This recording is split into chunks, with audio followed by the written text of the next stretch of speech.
we are. Oh, god damn it. Do your intros, Yeah. sir. It's June 8th, 2018. And this is Nerd Bourbon episode 53. I am your E3 2018 prediction slave, Seth Sturgill. And I'm Todd Sturgill.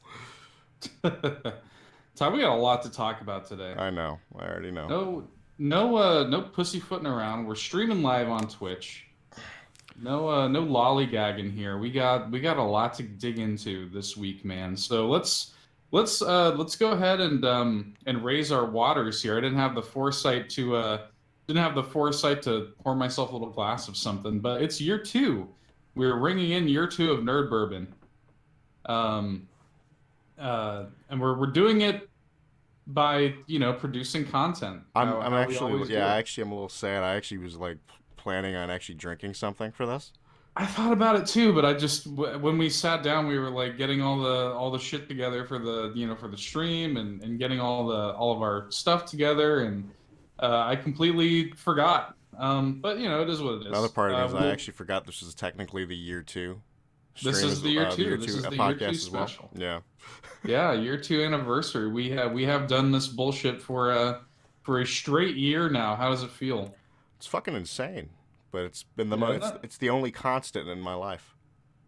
it's weird, man. Like we've never missed an episode of this show, man. We've at least once a week. You got something from Nerd Bourbon for the past year. I think the only thing that we've ever done is where we said fuck it on the doing book club once a Yeah, month. I mean we laxed off a little bit with that because I mean honestly we just didn't have the time to commit to it. I mean Yeah. especially with me when it really stopped was like after I proposed to Anastasia and I was like, oh shit, I'm getting married now. Yeah. Um, you And I know, think there was multiple times where it's like it would be at the end of the month, and I'm like, "Did you read? Did you read the book?" right. And like I love the idea of book club still, and that show is still near and dear to my heart, and I do definitely want to get back into it soon. I know we were talking about potentially doing like a comic book Yeah. hardcover or something like that, but I definitely want to get back into book club, but it's just like it's so hard to find time, and like I feel like I would like to think that we are making up for it with a swath of content. Yeah. Really, I mean, we're gonna get into it. We're gonna this is kind of the year two special. We are doing a couple things here, so we're gonna announce here at the top of the show. We're gonna announce what's coming with year two and the new shows and the new content that we have coming for you guys, and then we're going to talk about a little bit of news. We're going to get into just like we rang in the show with it being the year two special. It will continue as it began here in year two with some E3 predictions. I'm going to go through E3 2018 predictions, and then on next week's show after E3 is done, we will see how I did, and obviously we'll get Todd's input along the way on what he thinks of my predictions. And have you had a chance to read over my notes? I've read them. Uh, I haven't read the updated one, but I have read how, the original. how do you, without spoiling what's on there, how did you feel about it? You read through it. I mean, Am I, most of them am are I pretty crazy? safe bets, other than your good old like pie in the sky shit. Some of them are safe. I think some of them are a little ballsy. I've tried to play the gambit here. So let's start off by announcing some shit for Nerd Bourbon Year Two. So the first one that I think we should announce right off the bat is obvious, right? And we kind of talked about this. We started this really last week, but um, the fact that we're going to be live streaming the show now, Oh yeah. and uh, the fact that we're going to be live streaming it, and then YouTube is going to have the captured video from that as our video content on YouTube. You want to speak to that a little bit? I mean, you kind of basically said it though. And it's funny is like shit. This stream actually started off a little weird because it's just Did it? oh well, because I forgot to do the intro for a second. Oh yeah, I mean, you're gonna get a little bit of that. You're gonna get a little bit of that raw. It's not gonna be quite as clean. It's Yeah. gonna be a little more Well, raw that's than you the are YouTube. definitely. This is basically on YouTube. You're basically gonna get the unedited, like just raw version of the podcast. Even though But I like, think it's. Go ahead. no, go ahead. Well, I was just gonna say, I think it's more. I just think it's more interesting than just seeing a static. Oh yeah, You know, definitely. if you want to listen to the clean, nice, professional, edited version of the podcast, you can still get that on iTunes and Google Play and SoundCloud and all that Yeah. shit. But if you want the raw, just us talking, unedited, you can get that on YouTube as a piece of video content. Because again, Which like that's what like YouTube started out as just more like another way to just get the podcast out there. Honestly.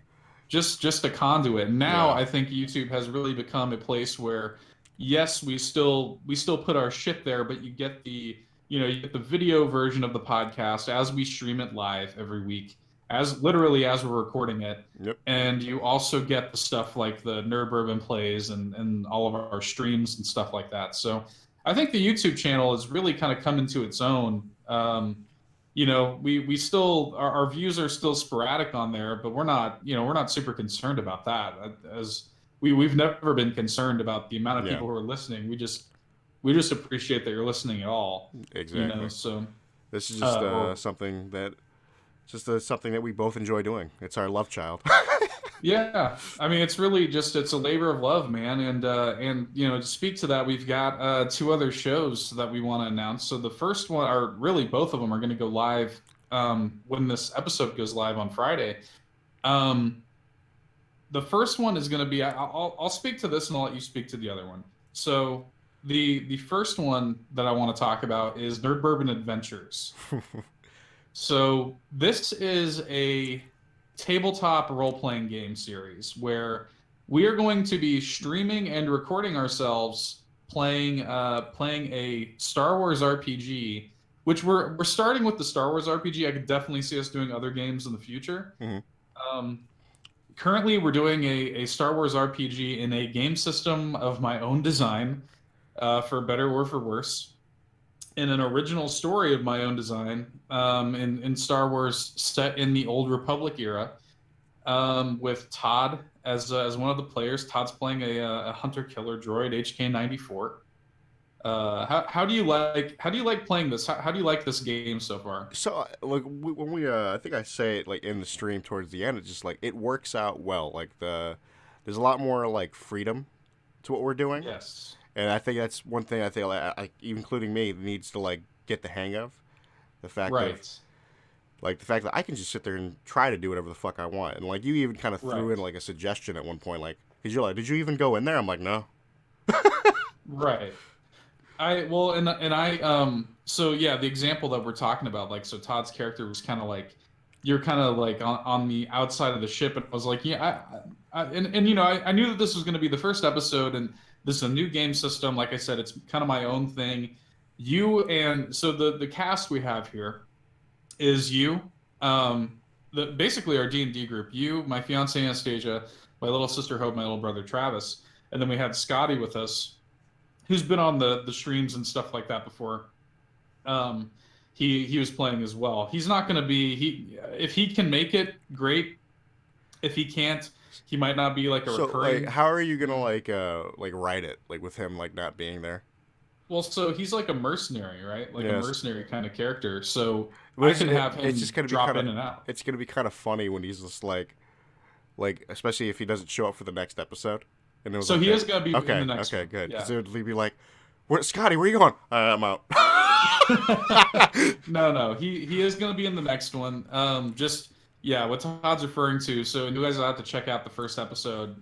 It's live this Friday on YouTube. You can watch it. It's about 3 hours long, which is around how long I would like to keep these episodes, in the 2.5 to 3 hour range. Yeah. And it was definitely like, it ends on a cliffhanger, and episode 2 is definitely going to be picking up like right where that leaves off. And because of that, I did tell Scotty, I was like, okay, when we do episode 2, I am going to need you there. So that's something that now that it's actually kind of out there and announced that is something that we are going to be announcing the streams of. So you can be there live for the streams. You can chat with us while we're playing. I might incorporate some kind of thing like a lot of tabletop RPG games that stream on Twitch incorporate the Twitch chat in some way. So like they allow the people in chat to like maybe give them advantage or something like that or whatever. So I might incorporate something like that if people start showing up. And yeah, the episodes will go live the following Friday after they are recorded. So I've been having a lot of fun with that, and like Todd was saying, the game system is very different than we're used to playing with D&D, because we've been playing D&D 5th edition since January, and this is going to be this is a lot more freeform, and I think has a lot more room for ridiculousness. So and we get a little taste of that. Obviously, there's a little bit of that, like kind of. People are kind of figuring it out, you know, in the first episode. It's the tutorial, you know, people are kind of figuring out their characters. I think by the end of the first episode, though, I think people definitely were starting to get grooving with it, you know? I mean, I kind of like stepped right into like the mindset of my character pretty quick. Right. Because like for me personally, I was like, why the fuck am I even here? I'm just kind of helping you guys out. Yeah, well, it's also just like well, and it's also just even aside from that, just in terms of the gameplay. Like Yeah. I think a lot of people are starting to grasp more. I think the first episode was a very effective tutorial. No, it definitely was. I actually do like the way of like the mixed success, the complete success, and like, you know, the critical shit. It's interesting. And the fact that you have you know, ways, you have tools at your disposal to make that better. Yeah. And I have tools at my disposal to use against you guys too. So, you know, there's a lot going on, and the first episode is a good showcase for the rules and the new system. It's, I think, a decent showcase for the kind of vibe that I'm going for. It's a lot of fun. By the way, I don't know if you realize, but I'm a pretty polite guy during that stream. I start eating like at one point, like I had some Chinese food come in, and I legit like just raised. I made the Drifter's Gambit picture I was using for the stream just to block my shit. Oh God, you guys are lucky he did that shit too. Because let me tell you something. Here's the thing. I actually muted my mic for the stream. Oh God, I didn't mute it for you guys on Skype, but I muted it for the stream because I'm not an asshole. I care. That's the thing. I care about the stream. I care. I'm glad you do. Because look, these people would have been treated to some but it's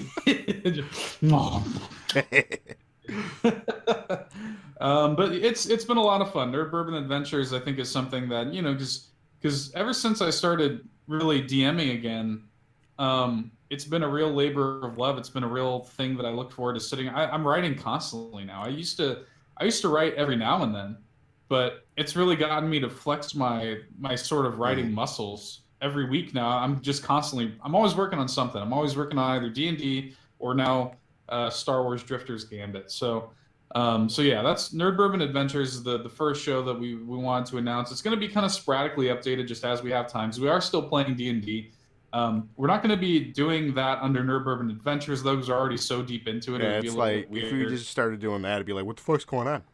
Yeah, I mean, we're literally like probably more than halfway through the D&D campaign that we're doing right now. So I don't want to pick up there, but you know, rest assured, we do have more. You know, we're definitely going to be playing more, even beyond Star Wars Drifters Gambit. So Nerd Bourbon Adventures is going to be something moving forward. We're not going to release it in podcast form, I don't think, at least not yet. It's just going to be in video form. But I think that's going to be a fun thing if you have a few hours to kill and you want to just relax and watch a bunch of dorks, you know, fart around in a Star Wars story. So, Nerd Bourbon Adventures, that's the first one. You want to go ahead and announce our second one? Yes. The next show that we got coming out this Friday is going to be. It's honestly has my favorite intro. Yes. Of all our shows, is Nerd Bourbon Relapse. Yes. And I think we've kind of have we been talking about it at all, or? This is the first time we're officially talking about it. This is the first time we're officially talking about it. So Nerd Bourbon Relapse is effectively a franchise it's like a rewatch podcast, which has been done Yes. before, Hmm. and it's just it's something. It's so the first episode. I'm gonna go ahead and say what we're the first franchise we're jumping into is Star Wars. So we're gonna be Yes. rewatching Star Wars. We're starting from the garbage, working our way to the good. Now, so the first episode actually coming out this Friday is us talking about Phantom Menace. So you mean you're starting with Last Jedi? Woo! That's that. Yeah, there's people that will say that. But no, we started with Phantom Menace, and we're basically gonna work our way through Star Wars, and then at that point, we can jump into anything. Harry Potter, Lord of the Right. Rings. Shit, we can. Yeah. I think we even talked about doing like maybe a TV show. Right. I could see us doing TV shows. I could see us doing. I mean, there's a million. There's a million You things. know I what I would mean, not mind rewatching with you is Avatar: The Last Airbender. oh, I'd love that. Dude, I that'd would be love to do that. fantastic. Yeah. But I mean, like it's just it's nice because it allows us to revisit those old those old shows, those old movies that we love, and it's nice because with Phantom Menace in particular, and really all the prequels, I haven't revisited them in a long time, and Yeah. Harry Potter, everybody knows I'm a huge Harry Potter fan. I rewatch those movies like once a year, so No, really, I'm the same way with those actually. Like I think yeah. I've like I haven't done it this year. I don't think yet. So Neither have I. So it's really just kind of a it's just getting content really out of the shit I already do in my life. So it just made sense, and like you said, rewatch podcasts have been done before, but I really like doing Relapse. It's nice to because really the vibe we go is it's really kind of go go go. Like we watch the movie and then we literally jump right into the recording. Yep. It is as fresh as it could possibly be, and like you said, I'm so proud of the intro. that intro is so good. Like I didn't expect like when you sent it over to me and I was like listening to it, I was like, holy shit, what?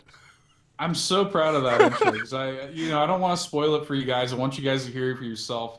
But yeah, the intro to Nerd Bourbon Relapse is very very good. I'm When it very happy drops with the way though, no, I'm just playing. Right. I'm very happy with the way it turned out. I'm very proud of the way that turned out. And it's a good episode. Like I've actually listened to that after I edited it. I actually listened to that episode just on a whim as I was driving, and it's just a good episode. Like it's a good show. Like I'm proud of Relapse. It's good stuff. We're making some good stuff here, Todd. And yeah, so moving forward with year two, I do want to just say that we obviously have the shows that we've always done. So you're still gonna get shots and eats and book club, maybe, and you're still gonna get the You say book club maybe. yeah. You're still gonna get all the stuff that you've always got. You're just now also gonna get these other two shows, and I'm very excited by both of them. And I'm excited by live streaming. I'm excited by the video content side of the main show now. I'm excited about all of it. Year two it's nice. There's always that cheesy saying when you have a business of you reinvent yourself every year. But that's really what I did want to do for Yeah. Nerd Bourbon year two is to sort of reinvent ourselves and do some new exciting things that keep it fresh for us. Definitely. Because if we just did in year two the same shit the same way we did it in year one, it would get real fucking old real quick. I mean, we do this every week, Todd. At least once a week we do this. Yeah. You And know, it's even better when we got to record like 4 or 5 shows in like one day or some shit. right? So I mean, like it'll get if we keep doing it all the same way, it'll get stale for us and it'll get stale for the Yeah. content. So I think that I think this is really good for everybody, and I'm very excited to see where all this stuff goes. I'm gonna tell you something. I've actually heard feedback from my mother. Has a guy that does like I forget his name, but he's like, oh, I would enjoy the show way more if they didn't swear as much. I've gotten that too. My parents are like, it's weird for me to listen to the show because I don't normally really swear too much. You bring it out in me. I'm trying to be better about it. I'm trying to tone it down a little bit. Like I will always swear. I'm sorry, but like I'll try to swear a little less. Yeah, you definitely bring the swearing out in me because I really don't swear in my day-to-day life, and my parents are like, it's weird to hear you swear. But I'm like, something about Todd, man, he brings it out in me. I don't know what it I is. swear like a sailor. I just bring it out. So But it's really not, I think we've gotten better about it, yeah. Oh, it was. Um, Here's the thing. I've actually like listened to I've like. You ever been like like really wary of like your actual like speaking? You're like, holy shit! Did I really just swear like 3 times in like one right. sentence? I've done it. Oh yeah. I've Yeah. I definitely mean, done it. it's definitely, maybe something to work on. Maybe one day we'll move into that coveted realm where we do an entire episode with no bad words. Oh no, But that will never happen. That'll never happen. we'll see. But yeah, Uh, I'm excited about all this new stuff that we're doing, and I'm excited about all the new content you guys are going to be getting. And if you're a fan of Nerd Bourbon, there's a lot of stuff to be excited about. So, um, with that, unless there's anything else you wanted to add for these year two talks, well, I was mean, there anything else you wanted to the bring only up? thing I'll say is the Twitch streams will continue to go somewhat strong. Oh yeah, yeah. I mean, we're Uh, always streaming something. we need to. We also. I'm gonna say this right now. We need to finally play Dark Souls Remastered. Well, find me some time, Todd, That's and some we'll do real that. shit. I think I actually was thinking about it myself. I think this is like the first time I think me and you have actually talked in a while. Yeah, you're probably right. I mean, think about it. I mean, between working and Yeah, and all this other stuff, man, I just don't have the fucking yeah. time. I want to play these games. So yeah, it's gonna happen. It's gonna happen. It's weird though because like we've got E3 coming up this week. hmm So it's gonna be So free even then, time it's like the is time where we would have technically time to play. We're not going to be doing that because we're going to be watching no. the conferences. We're gonna be at E3. I'm gonna be frantically taking notes. hmm We're gonna be talking about it. So I'm excited though. It's gonna be a good week. With that, before we get into our E3 predictions, I want to read you a passage from the book of Revelation. And this is Revelation 13. But why though? And I stood upon the sand of the sea and saw a beast rise up out of the sea, having 7 heads and 10 horns, and upon his horns 10 crowns, and upon his heads the name of blasphemy. And the beast which is on the Destiny Oh, update! All right.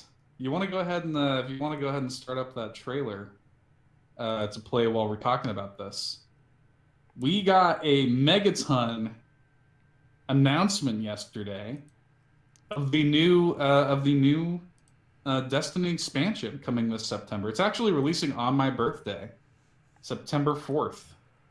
Bungie has gotten me a new birthday present in the. I'm hoping they don't give me a copyright strike. Yeah, we'll see, I guess. In the form of Forsaken. That's the name of this expansion, Destiny 2 Forsaken. I gotta tell you, Todd, I am so excited by this. Oh, same. Like I actually when you I forgot it was actually like, getting revealed. Like was it when did it get revealed? Like yesterday? Yeah, Uh, yesterday. As we're recording this, yeah. yeah, I forgot about. I legitimately forgot about it until like you were like you started messaging me. I'm like, oh shit, let me go watch this reveal. And I'm just like kind of sitting there. I'm watching it. I'm like, oh my god, what? Just progressively getting more and more aroused. Like the supers got me, man. The idea of like new supers. That's So let's get into all this. yeah. Let's just kind of let's get a deep dive into this. So September 4th is the release. This is the kind of I Destiny 2 is really kind of following the Destiny 1 model almost to a T. Where think about it, right? So we got the first release, Dark Below, for Destiny 1, Mm-hmm. which not really too great. Kind of like Curse of Osiris for Destiny 2. Yep. And then the second release, House of Wolves, with Warmind with Destiny 2, better. Still not quite what we wanted, but better. I think there's a lot of corollaries to be drawn there between House of Wolves and Warmind. I saw some bullshit. People are like, oh, what is this? The House of Wolves expansion? I'm like, to the Forsaken. Oh yeah, yeah. And I was like, come on, Well, guys. thematically, yes, but not. Like the sheer amount that they're actually changing the game with this.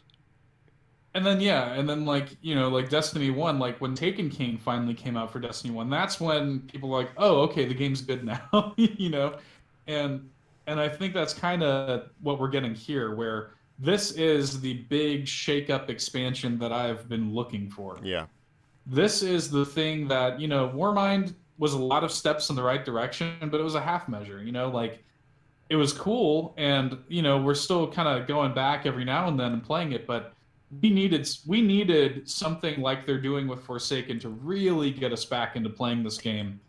bro, are they um raising the light cap to 600? 600, I didn't hear about that. Bro, that's the light. That's the light. I just saw somebody at 600 light, bro. What? I In didn't hear in about in, that. in the stream in the reveal here. Jesus Christ, I didn't hear about that. I mean, It I wouldn't don't know if surprise that's me. I don't know if that's a finalized number, but I just saw 600. They may have, you know what, they prop. So oftentimes when they're showing off gameplay demos, there will be a like God mode, quote unquote, where they don't want to risk dying in a gameplay demo or something like that, so they'll bump themselves up to be basically invincible. Maybe that's Bungie's version of that, is giving Maybe. themselves such a high light level that there's no way they're going to die in a gameplay demo Because or I'm like, something, or because like right now, what is it? The max light level now is like what 385. 385. Yeah, 385. That's with like legendary things, so it'd be weird to like just pop up to like fucking 600 like shit. Yeah, I don't think they're gonna go that, Them new unless they do. new supers are on screen right now. I mean, unless they do. I mean, look, unless they do what they did, where they basically, because you remember Destiny One, they completely light levels did not even used to be a thing, Yeah, you know. So, and they completely shook up the way all that worked in Destiny One. So, I mean, it could be possible that 600 is the new thing, but they're rebalancing the game. I mean, let's get into some of these changes while we have this footage rolling. So, the story wise, this is taking place back in the reef, in a new area of the reef called the Tangled Shore, that we haven't been to before. And I guess the story is that Cade has like a section of the prison of elders where he's been locking up people who have now escaped, these fallen barons. okay. And basically, I think they said there were seven of them, seven fallen barons, and the story is going to involve, or no, eight barons. I'm sorry, eight barons and their crews, and you're basically hunting them all down and putting them back in the prison of elders. All right then. Are they And they bringing back look, Prison of Elders? No, I'm just they have not announced that, but I mean that would make sense, right? Um, Now, they look interesting. So I was actually talking to you about this, I think, on one of our recent Destiny streams, where I'm like, I need new enemies, Like, I need something new. Not just the frozen hive or even the taken. I want something new. yeah. These new fallen, I mean they're still fallen, but they look like they are new. Like you might look at them and be like, that actually looks like a totally new enemy type. You know, they've got those like lanterns that they're kind of carrying around. Yeah. Almost looks like Dark Souls enemies, Like they look really cool. And they showed off a couple of the barons, and they all look like they have really cool designs. They look like they're going to be fun fights. And I mean, I want to go through just the list of we got a brand new raid called the Dreaming City, which sounds super cool and ambitious. And they were talking about like there's going to be some kind of mechanic where it's just filled with like secrets and things to like discover. And depending on what players discover week by week, the raid might be different the following week. Cham, I what? mean, Hey, you it's were like telling what? me about that. If they pull that off, that is such a cool idea because it makes you want to play the raid every week. But Like, that's the thing. I wish we actually had like a legitimate raid team. Like, well, the raid being different and worth getting into every week like that is going to be the kind of thing that makes you want to set up a dedicated raid group, right? I think that is a brilliant idea to get people in week after week beyond just the loot grind, because the loot grind is not enough for me to play no, a raid. it's not. Yeah, it's never been enough for me. It's like it's cool, but like I kind of hate doing the same shit. Yeah, so I mean, if they pull this off and it is legitimately different week to week basis, Well, I I didn't think actually mess. I was meaning to message this to you yesterday when you were telling me about this. I was yeah. it's like, let's hope we don't get another Infinite Forest. Well, maybe I guess. Yeah. I mean, I really, if they pull this off, I think it's a really brilliant idea and a really brilliant way to get people to come back to the raid every week. Um, they've got that, and that's also, I guess, going to be another kind of hub, the Dreaming City. Okay. Um, they've introduced a new 4v4 competitive mode called Gambit, which is interesting because it is PvE slash PvP. Yeah, it actually looks very, very interesting to me. I'm very interested in this because it's kind of like you're going through these different sections in teams of four, and you're fighting off, enemies in like a typical PvE kind of thing. Occasionally, like the others, each side can fuck with each other, Hmm. and occasionally somebody from the other team can pop over and start picking off players from the enemy team, Yeah. and then it all culminates at the end where it's the two teams against each other, right? So really interesting concept, and I hope it works out. I hope it actually turns out to be as cool as it looks. I know this is what you really want to talk about right here. 9 additional supers being added to the game. Now, the ones that they don't show all of them, but No. since I've been actually watching the trailer right now. So one of the things I noticed is they're bringing back the super slam, like the superhero like landing slam Right. for the striker, Right. which good. I could do some dumb shit with that. The main thing that I'm like excited about is the hammer, the melee, like sort of like a Sunbreaker base, basically. Of course. Of That course. is like love for me. Which they even shout out. They're like, we're going full Rise of Iron now, basically. That's that's the shit I love. I'm like, go for that. And also, I think I noticed this myself. I don't know if you noticed it, but it looks like there's like some sort of void blade dancer for the hunter. Yes. Yeah, there's that for the hunter. There's the solar like knife thrower kind of Yeah, thing that for the shit looked hunter. like. I wonder like how that's gonna work out. I feel like that's gonna I'm be cool. All curious. right, the trailer just ended, so I'm gonna go ahead Yeah. and go back to this. Okay. Yeah, so there's definitely there's some interesting stuff there. And then yeah, we've got that new void that new void warlock super where they're just darting around Yeah, and like an then anime there's like the new arc character. one where it's like just a giant like a. Yes, yes. Just that beam. Like it looks interesting. Now they did say 9 additional supers, so that means that every subclass is going to get a new super, So essentially. basically, what we're like basically going by is like it's just gonna be like a third branch, right? Like Yeah, it seems like it's going to be a third branch, and it just what has completely me changes like the subclass, basically. right. It seemed, and and there's something that I wish that they would do, and I wonder if they're going to ever do it. Where, and I've talked about this before, even in the early days of Destiny 2, where I'm like, why don't they just let us mix and match things Oh, from each branch? you don't understand, bro. Like that would like honestly, I would never leave Sentinel at that point because the main reason I already know the build I would use for Sentinel at that point. Yeah. Ah, Yeah. Yeah, and I mean, and here's the deal is like if they simply did that, if they simply made it so that you could mix and match things from the different branches and put on whichever ones you wanted, even if they made it like a point buy kind of thing, like you can equip this many, these many perks or whatever, yeah, like I would. whatever kind of Yeah, system, I would love that. that would make it so much more versatile and so much more diverse, and then you would get the concept of builds, Well, right? that's the thing. You like think about like Destiny 1, man. Like that shit was like insane. Like everybody kind of had like a different setup. Right. And this will, I think if you did that, this would bring it back to that Destiny 1 vibe of having like a build. Yeah. And yes, you're playing a Sunbreaker or whatever, but you're playing a very different Sunbreaker than this other guy, Mm-hmm. because of the way that you've built your character. So I don't know.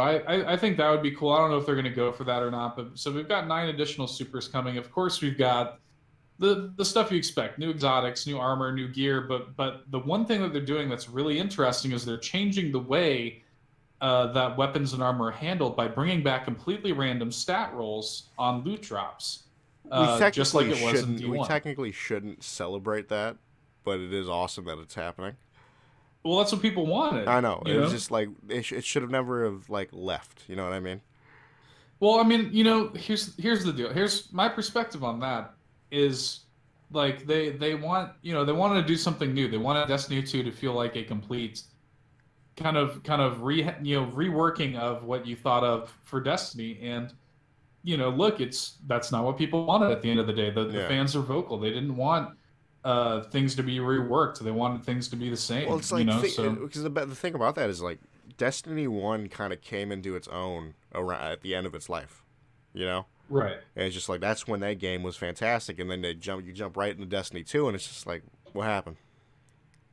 Well, but I sympathize with Bungie because their perspective going in. I heard a lot of comparisons being made to like from Diablo 1 to Diablo 2, where it really feels like it's not just a sequel; it's a complete reimagining Yeah. almost. And and I heard a lot of those comparisons being made before Destiny 2 came out, and it really felt that way. But and I applaud Bungie for taking that risk, and I applaud them even more for being able to roll with those punches and be like, oh shit, okay, people don't like this. Let's get back to some of this other stuff. Mm-hmm. Um, Speaking of gear and speaking of weapons, can we talk about the new weapon type, the bow? Oh, dude, I'm so down for that. That has to kill in one shot, right? I think it's going to depend on a lot of Like I'm assuming if factors. you hit him in the head, he's dead. But Yeah. like I don't see it like it has to be at least a two shot, dude. I don't unless like I think it depends on a lot of factors. I think it's going to depend on stuff like like firing rate and yeah. stuff I like mean, if that. I it's mean, like a that's quick that. fire rate, maybe if you can do like boom, boom, boom, like yeah, Yeah, I think it's going to depend on a lot of things. It's going to be interesting to see how the bows work because they did, especially with Destiny 2. They they did a lot of new weapon types like the grenade launcher and the fucking the sidearm and the submachine gun. None of them did anything for me really.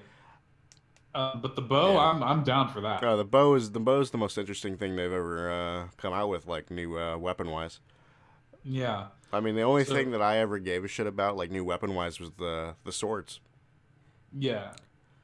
So we've got the last little bit I wanted to the last little nugget here that I wanted to kind of talk about before we move into our meat of the show here is the concept of this annual pass.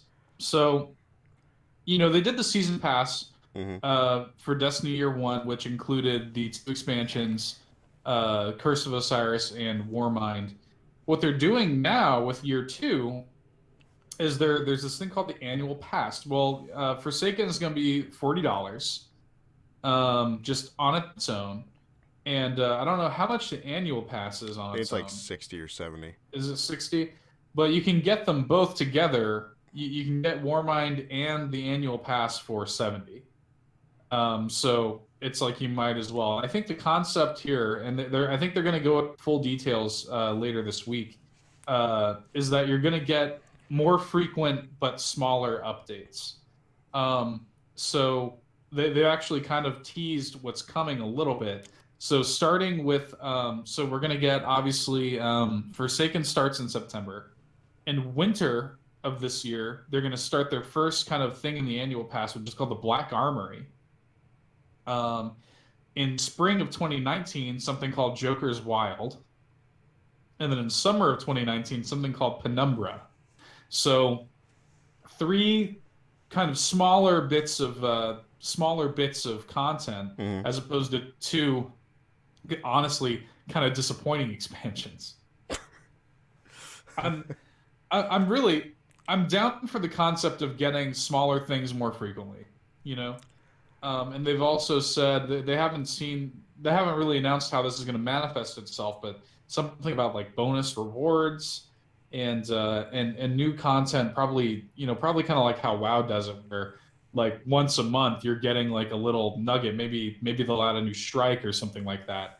Kind of at a steady content drip to keep you coming back, as opposed to, oh, you hit the end game and now you got to wait until the expansion comes out really to have anything new to do. So I like the idea of this annual pass. I mean, look, ultimately I'm going to end up buying it. It's got me more excited for Destiny than I have been in a long time, no doubt about it. It's nice to be excited about Destiny again, because I really do think that Destiny 2 is a great game at its core, and a game that I've spent a lot of time with. Anything else you want to say in this Destiny update? Yeah, I think that's about it. I feel like we do need to get some music for that. For what? The Destiny update? Yeah. Oh, I've always had music for the Destiny update, my dude. The the dun dun dun dun dun. Oh yeah, but you should have sent me that so I could play it during the stream. Oh yeah, I might, maybe in the future. So let's get into this meat here, man. Let's dig into these E3 predictions. So get this the list up here real quick for myself. Yeah, you can get it up for yourself. Don't post it. Don't worry, show it on the stream though. We gotta keep the anticipation building, because I know people really give a shit about what I think for E3. But we like to do this. I like to do the E3 predictions every year. I like to hit back and see how right I was, see how right or wrong I was. I'm doing something different this year. So last year, as you know, Todd, because you saw how extensive my notes were last year. Oh, I know. I think there was like 12 fucking pages. That sounds about right. They're ridiculous. And this year we're doing something a little bit different, where I've actually limited myself considerably. And this is going to do a few things. So let me give you the parameters. So for each conference, each of the publishers, I have given myself 5 predictions and then 1 crazy pie in the sky prediction. So 6 in all. And what this is going to do is, I think it's going to, I have played safe with some of these. I think I still have gotten crazy with some of these. And I think it's ultimately going to cast a much smaller net. Because before, I basically, like last year, I basically just predicted what I thought was going to happen for everything. Yeah. So I think that casting a smaller net like this is going to make it more concise. It's going to have more room for failure, honestly. I mean, I might be wrong about all this shit. That's the thing. If you do get a lot of this right, that shit's crazy. If I get, if I get any of these right, that makes it all the more impressive when I only had 5 predictions to go off of, right? So, so we're gonna dig into it here, and I want to start. We're gonna go in order that these conferences are happening, which is gonna start us off as they always do with EA. They're starting us off on Saturday, June 9th at 1 p.m. Central. All these times are in Central Time. It's a good thing they get the shit out of the way. They always do. They always start us off with the EA Play event. Starts off the show, and they're going to do the same this year. It's always weird though, because you get that first E3 press conference, and EA is always like by themselves, and you just have the rest of the day basically to ruminate on how shit it was. Because of this, we could technically play Dark Souls Remastered that day. Yeah, that might be a thing after the conference or something. That might be a thing. I want to get started with my EA predictions. My first EA prediction is something that is as unsafe as it could possibly be, because there's no evidence to suggest that this is something that exists. I have no reason to think this, but I have a little bit of a reason to think this. So I'm going to get into it. So my first prediction for EA is that Criterion, so these are the developers behind the Burnout games and the Need for Speed games, they're working on an arcadey Star Wars racing game. Criterion has been woefully underutilized. They have basically been like a supplemental developer for EA for a while. Their last proper release was Need for Speed Rivals way back in 2013. They did the kind of space battles for Battlefront 2. Okay. They did that, helping on the development of Battlefront 2, and then they did the Star Wars X-Wing VR mission. But other than that, they have not made a proper full game since 2013. And I just feel like EA, EA needs to prove that they're worthy of the Star Wars license, and they need to make more games. I mean, think about it. Like, people are walking out these. Oh, somebody's in chat. Sophianne230Z. Hello, Sophie. So they've got to. No, that's actually one thing I forgot to do. What? Pull up No, chat. no, not pull up chat. I completely forgot to change the title of the stream. Oh, they're thinking it's still Nerd Bourbon Adventures. I don't even remember what the last stream was. That's fine. You can just put episode 53 live recording probably. So I feel like they've got to have more Star Wars games in the docket. They desperately, there's been talk that Disney is shopping around for new publishers to take on the Star Wars license, because really, if you think about it, EA's done basically nothing with it. We've got 2 Battlefront games and the cancellation of the Visceral game. That's all we've got.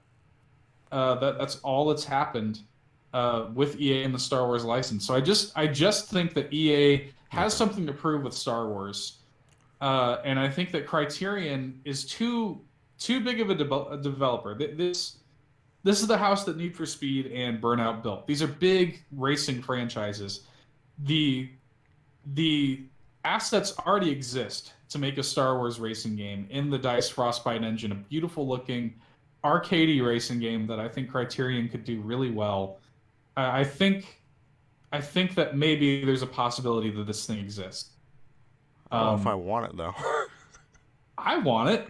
I would play the shit out of a Star. Are you kidding me? A Star Wars racing game, arcadey? Like, I was just talking to you the other day, and we were watching Phantom Menace. I guess slight spoilers for Relapse, but I was talking about how much I really enjoy the pod racing game back. I enjoyed that shit back in the day. I won't lie. I mean, if they come out with, I don't normally play racing games outside of like Mario Kart, but if they come out with a good arcadey, fast, fun, like a Burnout style Star Wars racing game, I'll be all over that. I think there's a market for that, and I think that Criterion's got to be doing something more. And Need for Speed is kind of tapered off in the past few years. I don't think they've released a Need for Speed game that's really been critically acclaimed in a while. So I'm hoping that they aren't just banking on the Need for Speed license and just keeping Criterion in a Need for Speed dungeon, basically. So I'm gonna make that wild prediction. And I'm telling you, if that happens, that is gonna be a hashtag Seth was right for the ages, Todd. Because I've got nothing to base that on, but there it is. And by the way, that's not my crazy prediction. I know. That's the funny thing to me. So my next second prediction for EA, Respawn's Star Wars game is revealed. It's a vaguely kind of Destiny thing set in the current Star Wars canon. Now, I do not believe that Respawn has really given any details as to what type of game that they're making. And I don't know It's only ever been implied that's going to be like some sort of like Destiny thing.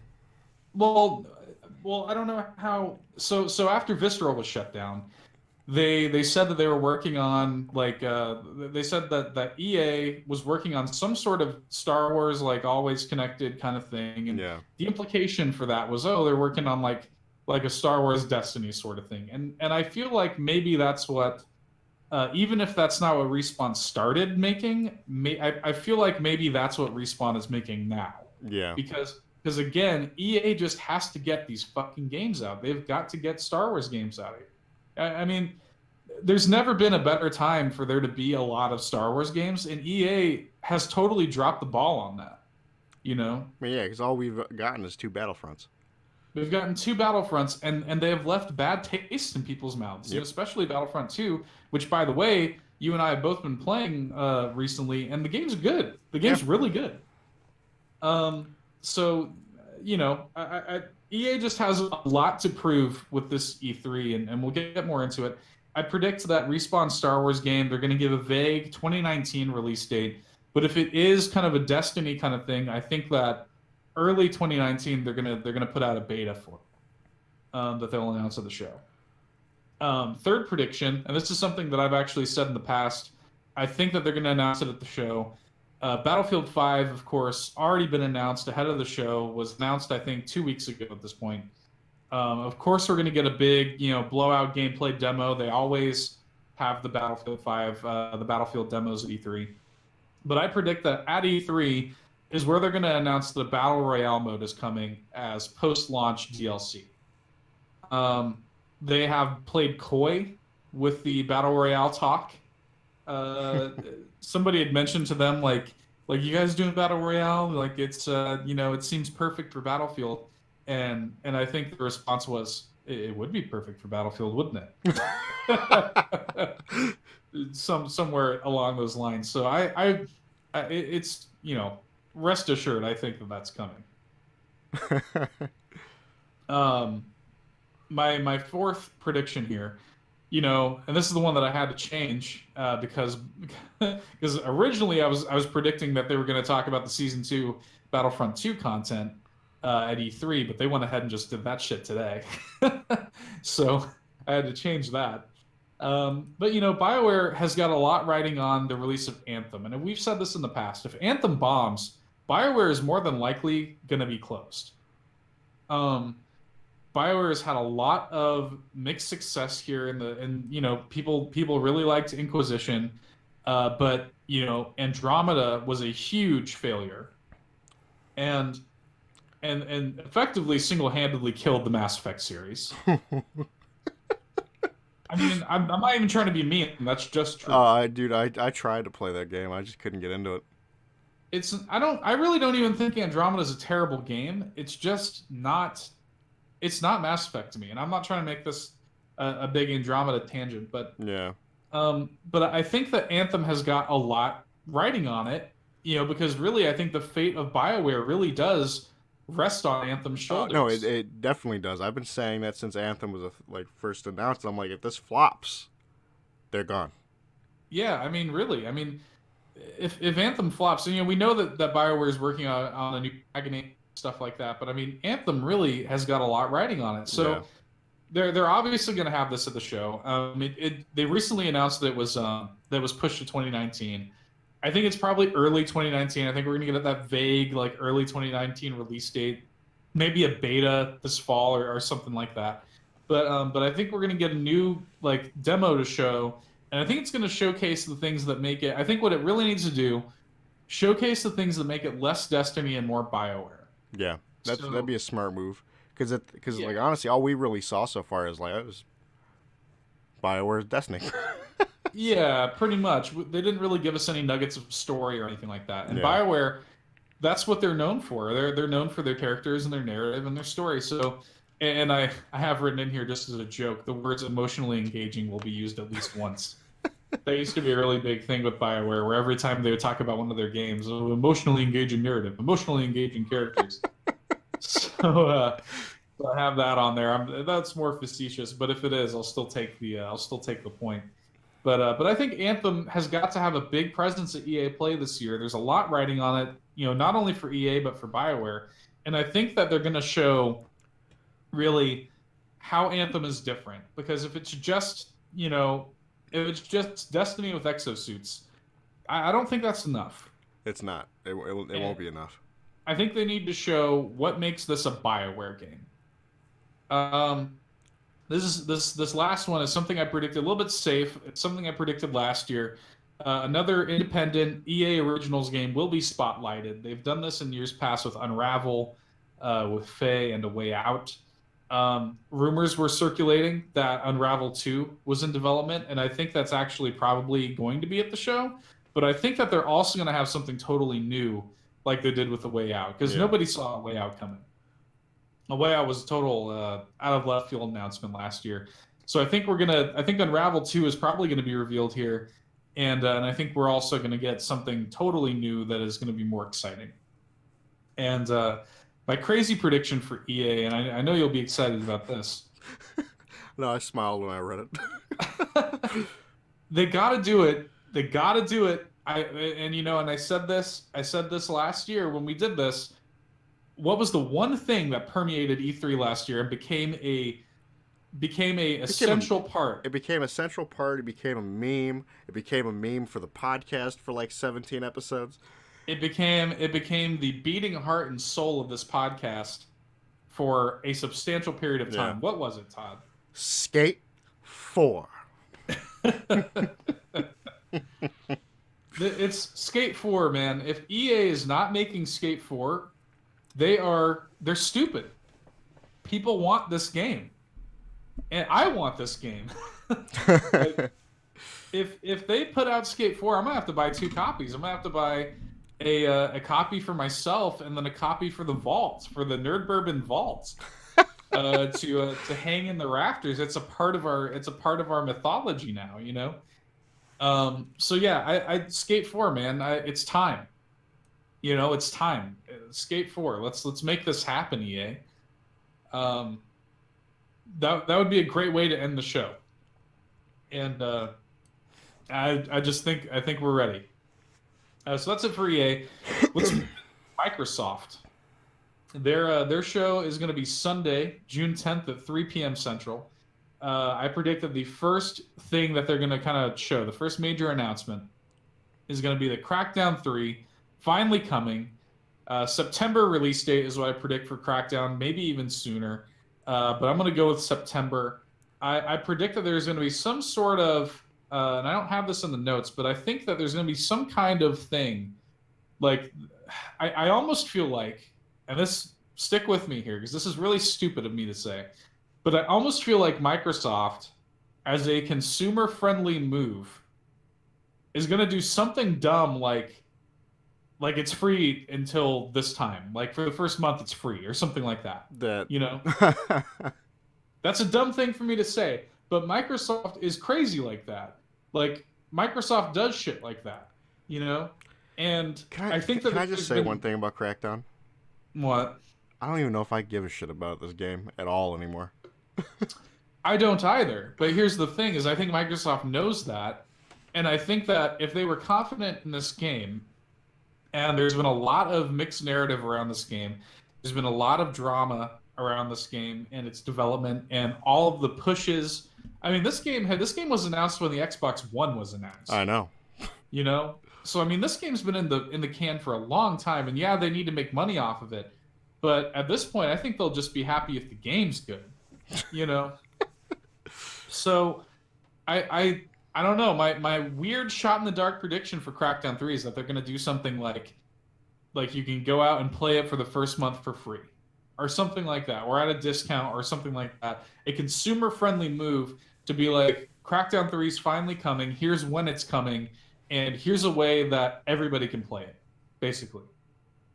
So I think Cyberpunk 2077 is going to emerge really for the first time. The new CD Projekt Red game, hot off the heels of The Witcher 3, which came out a few years ago at this point, you know, massively popular. Cyberpunk was announced, I think, even before Witcher 3 came out. I don't even know about this, actually. You don't even know about this game at all? No. Oh my god. So yeah, CD Projekt Red is making a Cyberpunk RPG, and I think that it's going to be the kind of next big deal RPG. I think it's going to be spotlighted. Sounds very interesting to me, actually. There's a trailer. There's a trailer for it. It's kind of just a CGI teaser trailer, but there is a trailer. I'll probably check that out.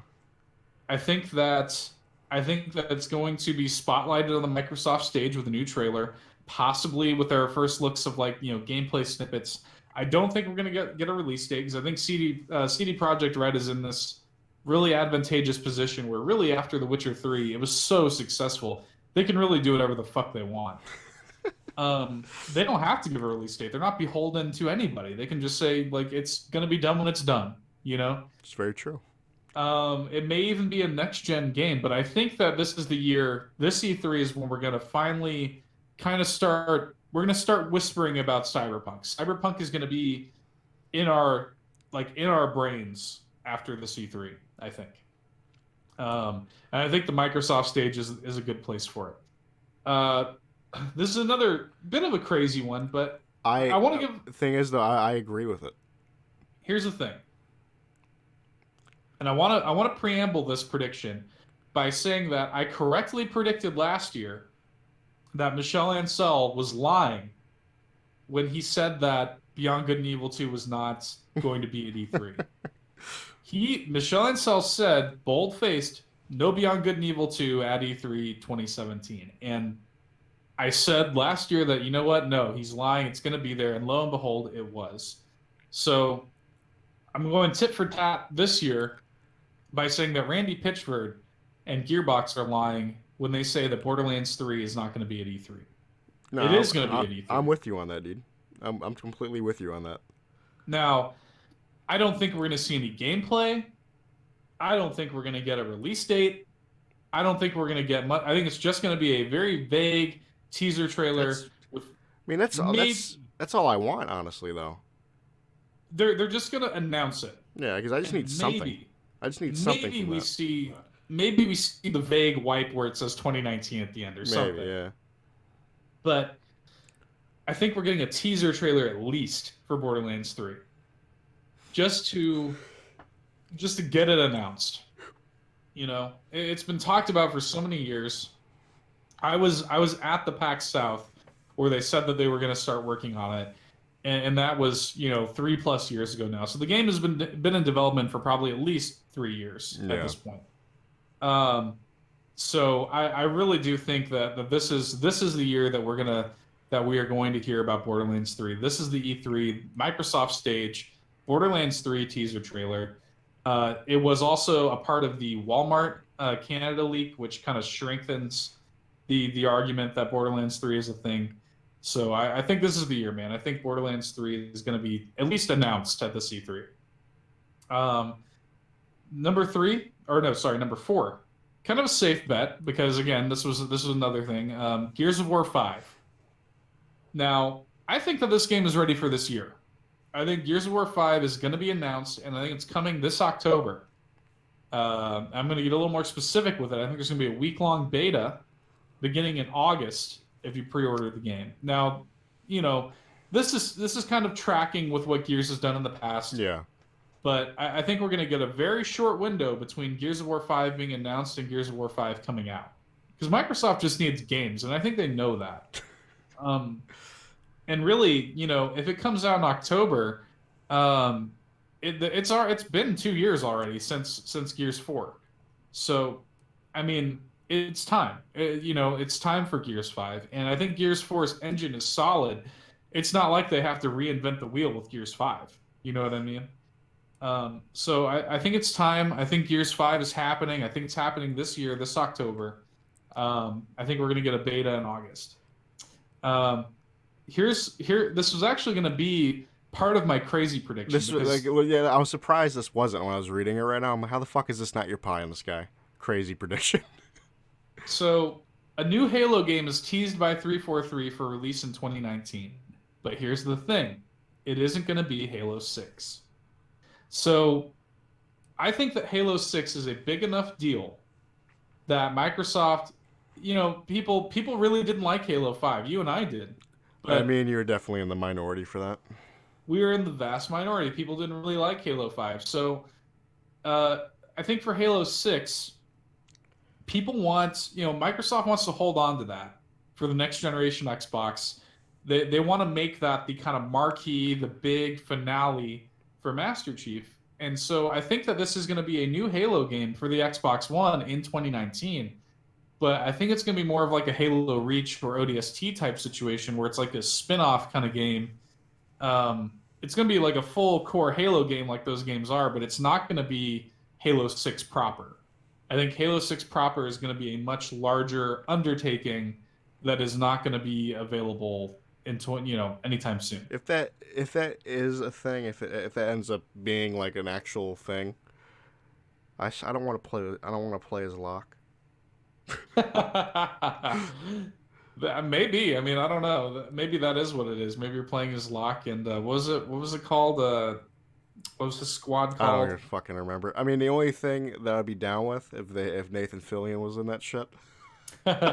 Actually, just give me a game where I play as Buck. That's whatever the case may be. I think that we're getting a Halo game next year. I don't think it's Halo 6. Yeah. I think Halo 6 is going to be a big enough deal Microsoft's going to want to hang on to all of that. They're going to want to, they're going to want 343 to really polish it and make sure that it is the ending to the saga that people want. Halo's a big enough deal. Do it right, My crazy prediction for Microsoft, this has been my crazy prediction for Microsoft every year. I keep saying it, and I'm going to keep saying it until it happens. Banjo-Kazooie. The world needs a Banjo-Kazooie game. No, it doesn't. No, I'm just playing. It does. The world needs Banjo-Kazooie. You did get a Banjo-Kazooie game. That was Super Lucky's Tale. No, I think that, yes, Rare just put out Sea of Thieves. I think it's totally plausible that Rare could also be working on Banjo-Kazooie. Microsoft is doing nothing with this license. It's a game that people want. And Rare knows how to make it. I mean, this is one of the oldest developers in the industry. And I know they'd be happy to revisit Banjo-Kazooie. This is an exclusive IP that Microsoft is doing nothing with. I respect the fact that they're having Rare do new IP with something like Sea of Thieves, but Sea of Thieves is really not set the world on fire. You know what I mean? I understand you like it, and I know it's good, but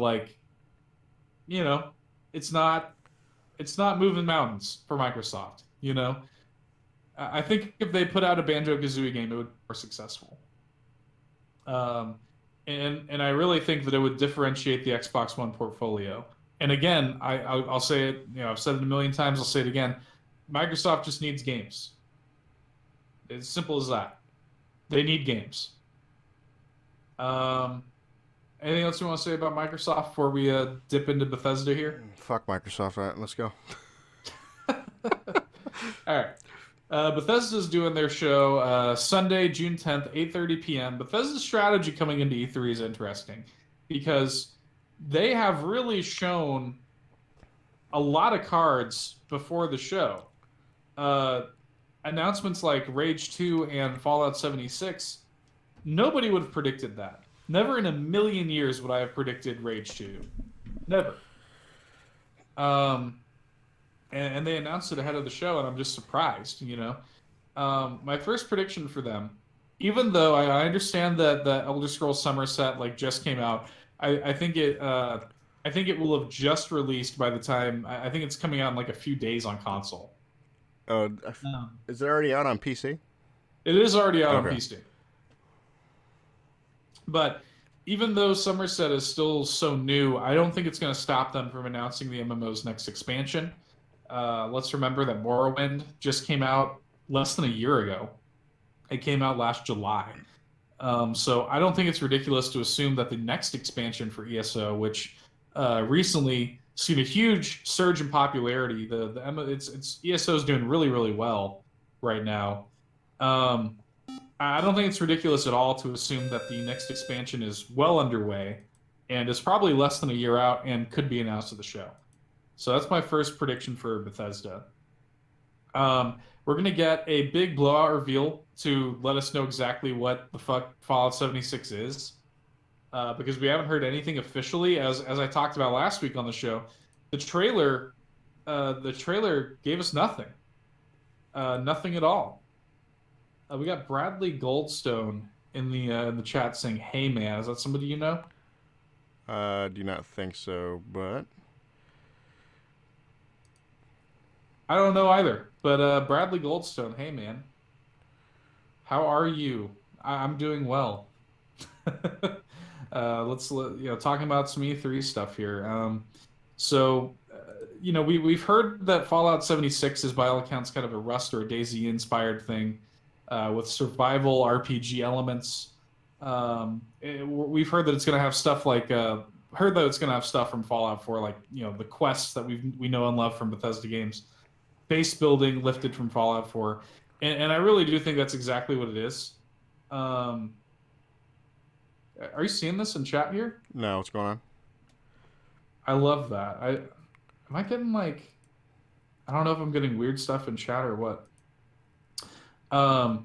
But I think that it's going to be. I think that's exactly what it is. All the rumors we've heard 76, I think are true. my crazy prediction, and I've said this to you privately, but oh no, they're in here. Sorry for the confusion. Yeah, Bradley Goldstone. Yeah, E3 is amazing. It's an exciting time, Bradley Goldstone. Uh, it is Nerd Christmas.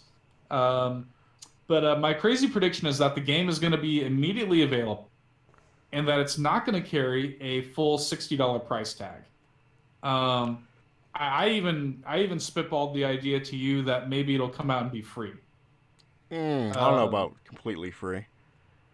I think that it might be free to play, and they'll just go for the microtransactions up the ass. Maybe, I don't know. Um, that's my crazy prediction. I think it's either going to be free to play or it's going to not be a full $60 game, and it'll be a frequently updated, you know, service kind of game like Ark.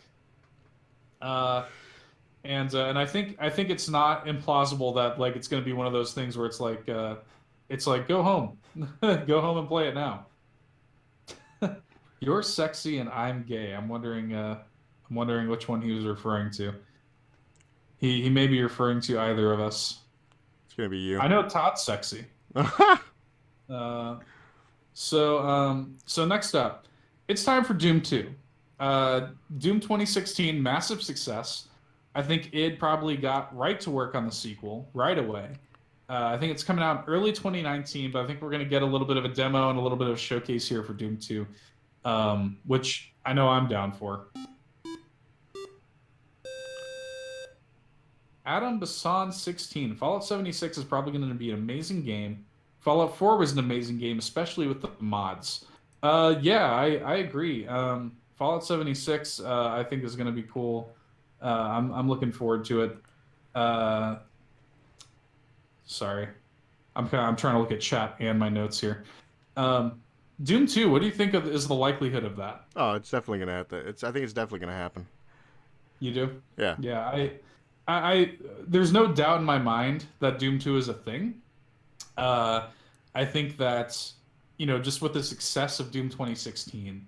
They probably got to work right away on a sequel, and I think that this is the E3 that we're going to see Doom 2 in. We're going to get a significant demo for Rage 2. They need to sell Rage 2 to us.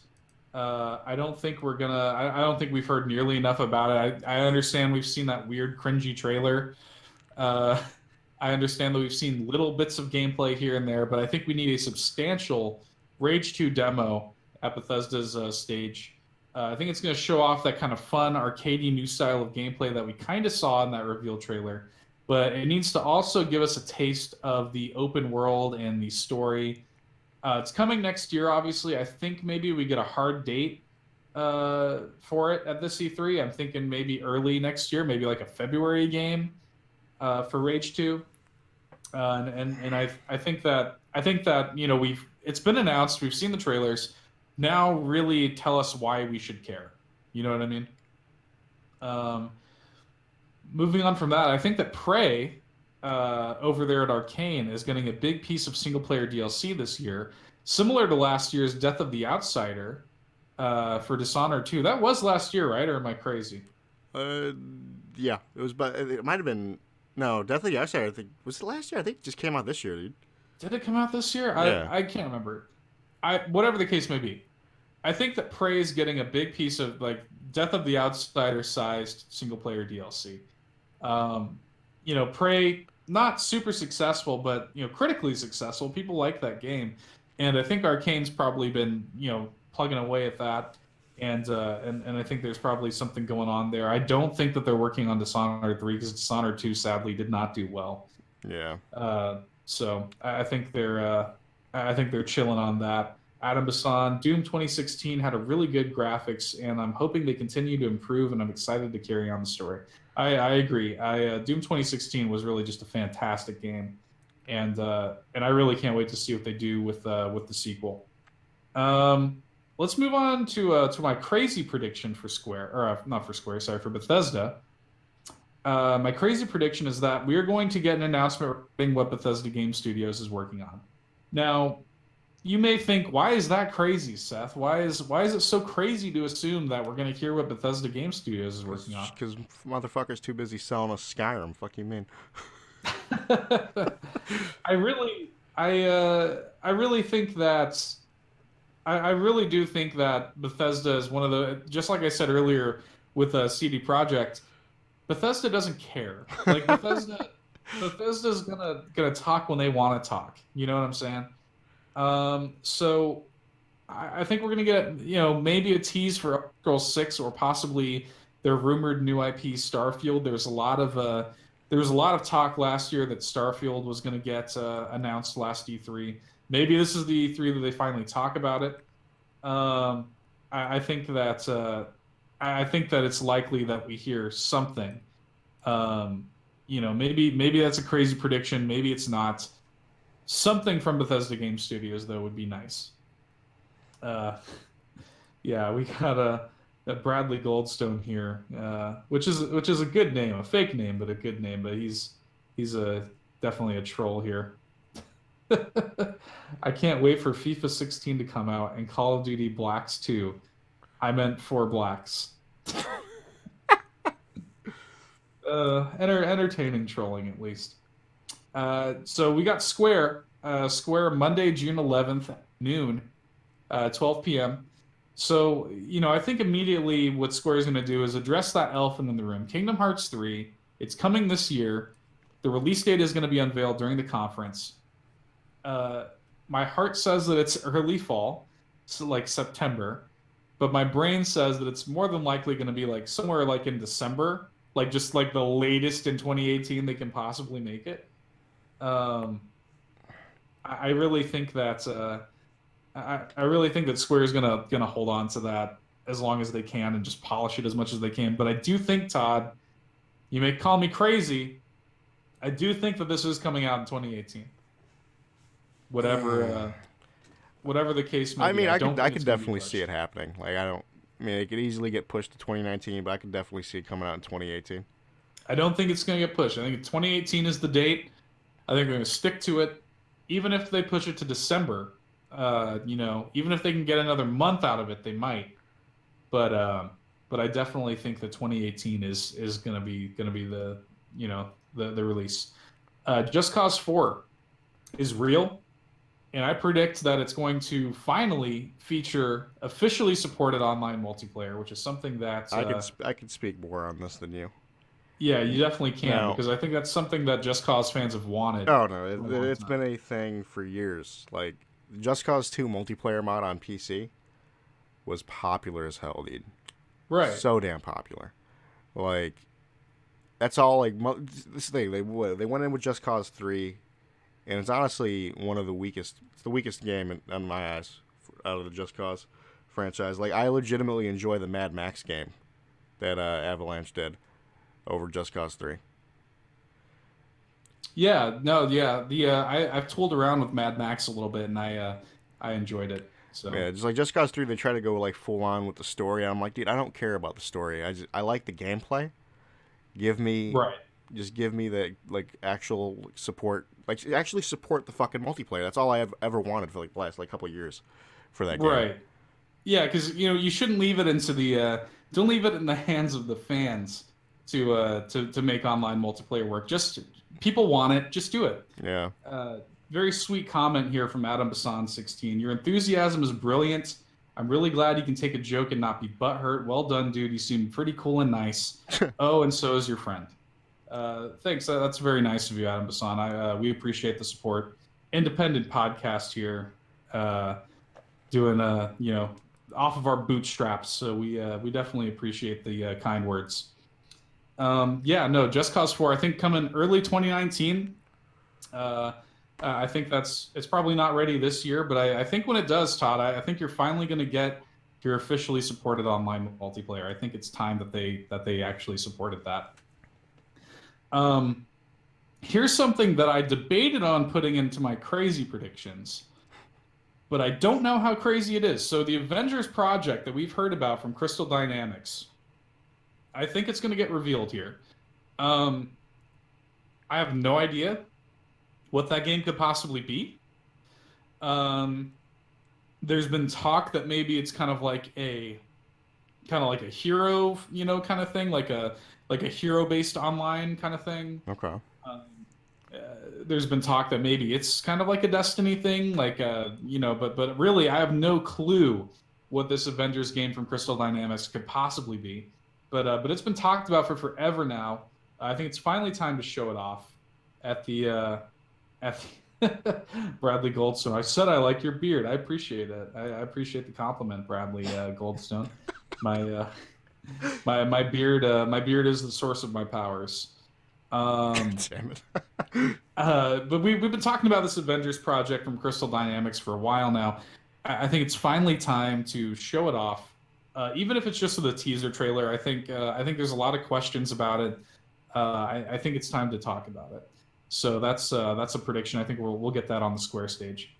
A proper season 2 for Life is Strange from Don't Nod is revealed, in whichever form that might take. I have no idea. Being a big Life is Strange fan, um, I don't know where they can go, but I think that season 2 for Life is Strange, the first season was so wildly popular.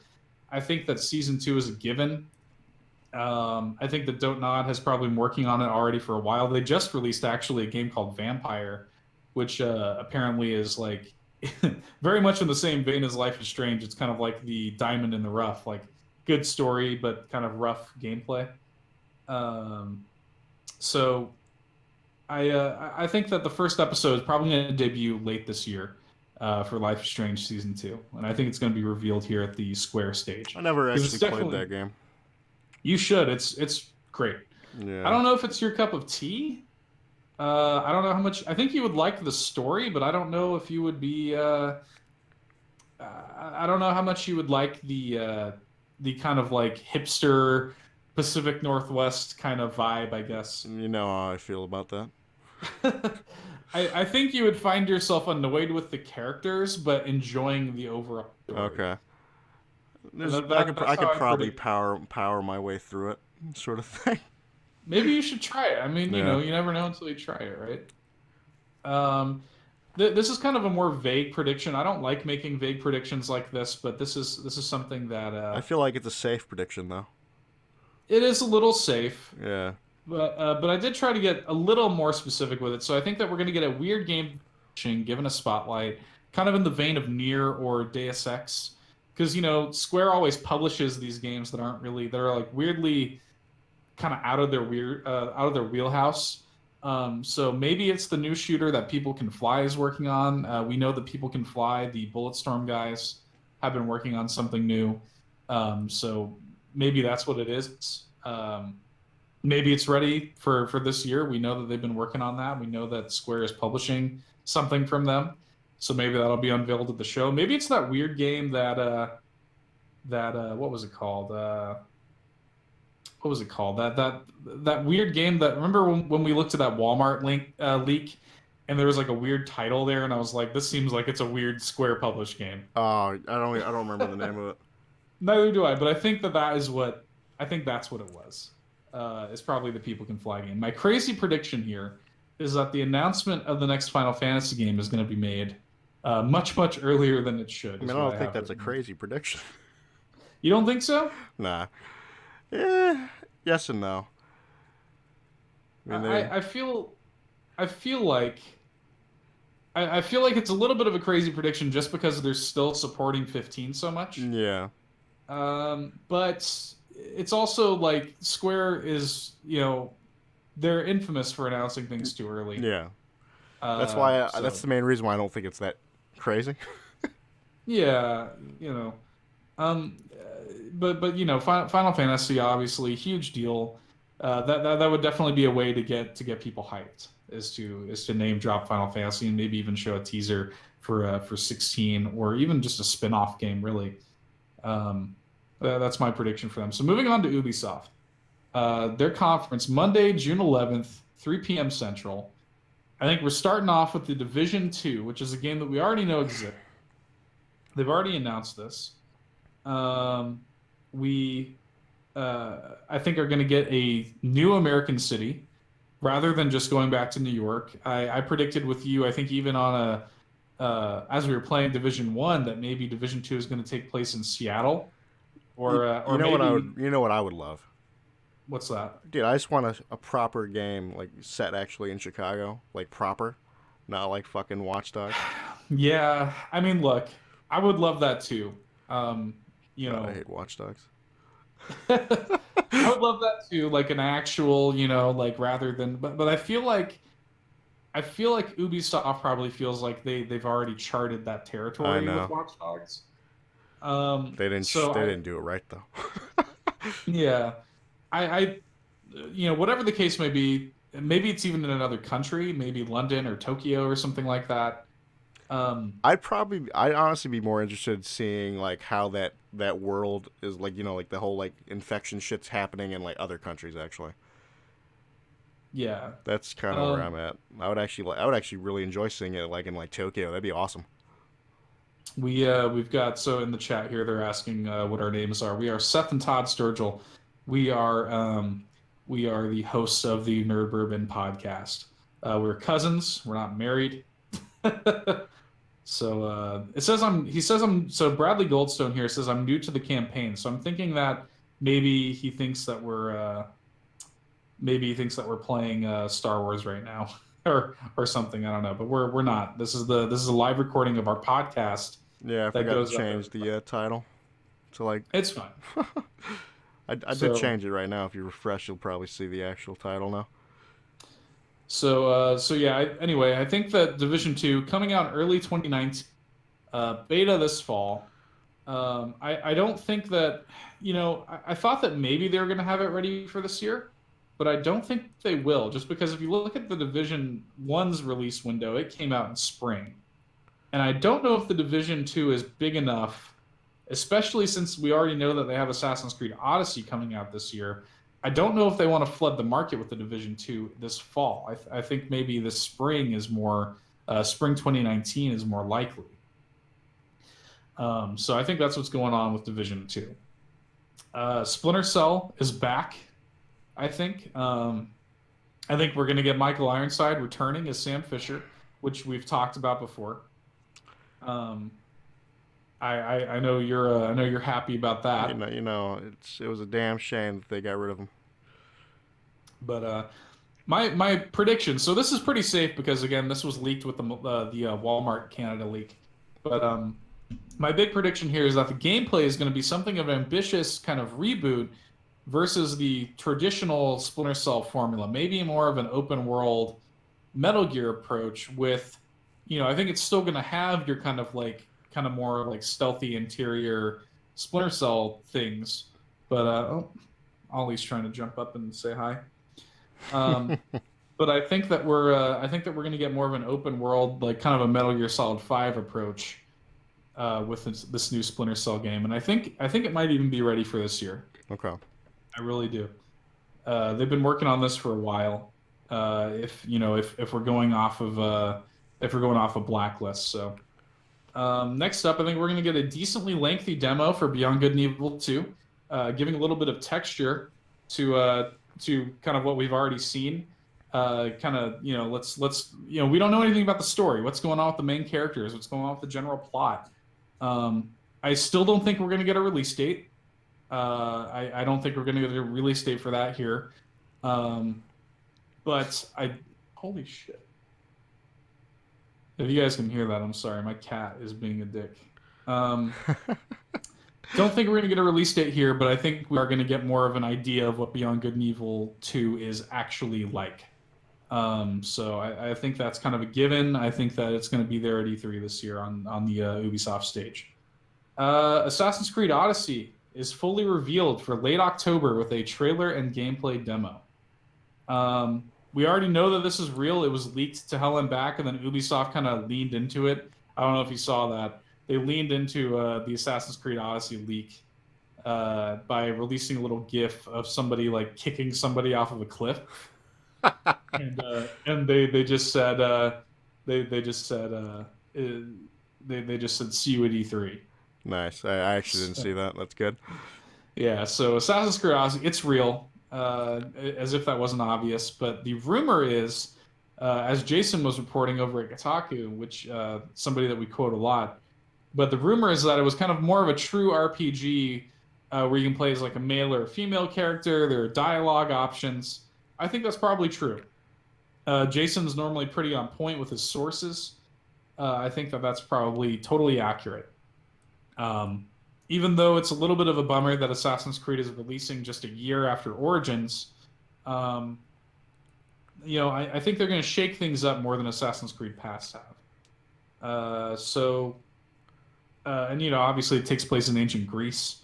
We already know that just from context clues. My last prediction here for Ubisoft is that they will announce a brand new IP as a Nintendo Switch exclusive. I think that we saw big success for them with Mario plus Rabbids last year. Proved to be very fruitful for Ubisoft. It was, critically and commercially very successful. People loved it, and from all accounts, just a great strategy game. And I think it's going to be kind of a good push for Ubisoft to start making exclusives for Nintendo Switch. I think it's going to really solidify them as a major third-party developer making exclusives for the platform. I think that I think that they're really going to get behind Switch. I think that this first year of Switch has really proven that the market is ready, and that these third-party developers and publishers are going to be ready to get behind them.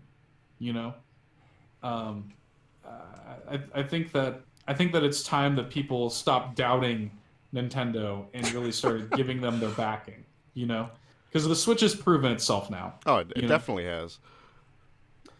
My crazy prediction for Ubisoft, and this is something that only I care about, and I'm sure you read this and you're like, what the fuck are you even talking about? I know exactly what you're talking about.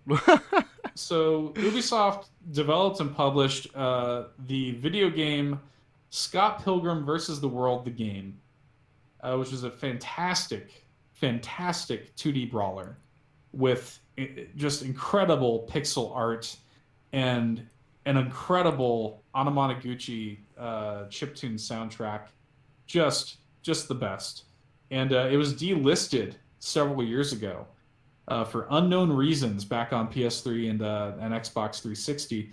So my crazy prediction that only I care about is that it's coming back for PS4 and Xbox One with all DLC, and it's available right now. Now that's not going to happen, Todd. It's not going to happen at all. And I know that. But I'm hoping that I can will it into existence with my predictions. We got Sony, annoyingly, as they always do, very late in the day. And I think we're both going to be missing it. Yeah, this is going to be the one show that I'm not going to be able to make live, I don't think, unless I wanted to forego sleep before working that night, and I just don't think I'm going to. Yeah, the thing with me is I'm going to legit be at work when it's going on, so... I mean, could I technically stay up and watch it and then go straight to work afterwards? Yes. I mean, if anything, we'll just watch it the next day. Yeah, that's what I'm saying. I don't really care to, if I miss it, I miss it. I don't care. But they're starting Monday, June 11th, 8 p.m. Central. I think that, when I wrote this was not announced. It has since been announced. So as we talked about earlier in the show, the Forsaken expansion for Destiny 2 is going to be spotlighted. I think it's obvious. This is kind of a safe one. Spotlighted at Sony's press conference with exclusive content for PS4 players. This has been the MO that Bungie's always done. They've always been partnered with Sony and PlayStation since Destiny 1. This is, you can take this prediction to the bank. From Software's new game, which they teased, at the Game Awards, I think, last year? Back in December? Yeah. Is that right? Yeah, that's right. I think it's Bloodborne 2. It's not. You don't think so? What do you think it is? I don't want it to be Bloodborne 2. I think it's Bloodborne 2. I think that, Bloodborne did just meteoric success for PS4. Even more than anybody thought. I think it's actually more successful than any of the Dark Souls games, except for maybe the first one. Damn, is it really? I did not know that. Yeah, just sales wise, and I think that I think the Bloodborne 2 is a foregone conclusion. I know there's a lot of rumors. People are like, "Oh no, it's a new Tenchu game, obviously." And look, I mean, maybe it is, but I think Bloodborne 2 basically has to happen.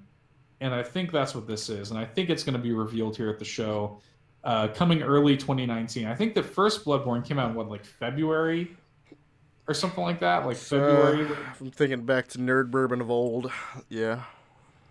Yeah, I think so. It came out into February.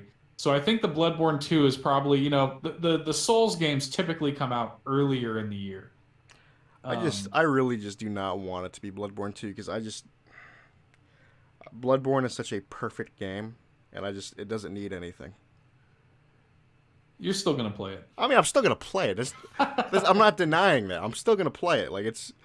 But it's just I don't think Bloodborne needs a sequel. I think you're going to get one, Todd. Damn it. If something is successful, it's going to get a sequel 9 times out of 10. And Bloodborne was very successful for Sony, and I don't think it's a bad. I mean, me personally, I would be excited if they announced Bloodborne 2. I'm ready to dive back into that world.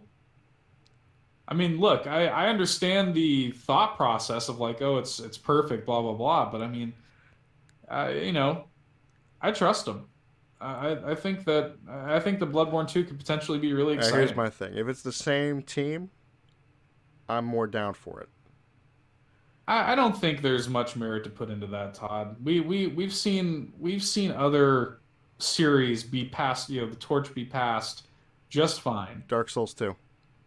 Dark Souls 2, yes, but think of something like an Arkham Origins where Yeah. like Arkham Origins for me just as good as any of the Rocksteady games, you know. There's been several examples of like people get all worried like, "Oh, it's not the original game, it's going to be shit now." For Dark Souls, it ended up being true. For Dark Souls, that ended up being true. It's also the only example we have of that happening with the Souls series. So, who's to say that that wasn't just, you know, who's to say that that wasn't just a singular example? And a lot of people like Dark Souls too. Well, good for them. They like shit. So coming into Sony's E3 conference is a little bit weird because we actually already know not to expect any major first party announcements from them because their first party coverage is going to be only focusing on 4 games. It's going to be focusing on The Last of Us Part 2, Death Stranding, Spider-Man, and Ghost of Tsushima. I predict that all 4 of these are going to get a gameplay demo, which means that I think we're finally, my prediction here is that we're finally going to see Kojima himself on stage, driving a live gameplay demo for Death Stranding, which will help us learn what it is finally. Can I tell you something right now?